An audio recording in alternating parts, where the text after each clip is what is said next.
Ideal স্কুলের পাশে এতগুলো স্ট্রিট ফুড দেখে আমি তো পুরোই অবাক। Live pizza, sea food barbecue, আরো রয়েছে হরেক রকমের কাবাব। ফার্স্টে আমি চলে এসেছি লাইভ পিজা খেতে, এন্ড এই স্টলের নাম হচ্ছে ডিলিশিয়াস পিৎজা, যেখানে দেখতেই পাচ্ছেন পিৎজা বানানো হচ্ছে। আর আমি অর্ডার করে দিয়েছি চিকেন বারবিকিউ পিৎজা, যেটার উপরে অনেকগুলা চিজ দেওয়া হচ্ছে এন্ড ভরপুর টপিংসও ছিল এটার মধ্যে। দেখতেই পাচ্ছেন খুবই সুন্দর লাগতেছে।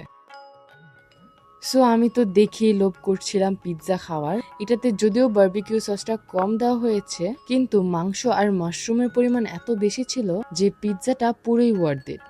আর মাত্র 300 টাকা এই বড় সাইজের পিৎজাটা আমরা নিয়ে নিয়েছি। এন্ড সাথে দেওয়া হয়েছে সস আর তাদের স্পেশাল মেয়োনিজ। এক নজর তাদের এই মেনুটি আপনারা দেখে নিতে পারেন।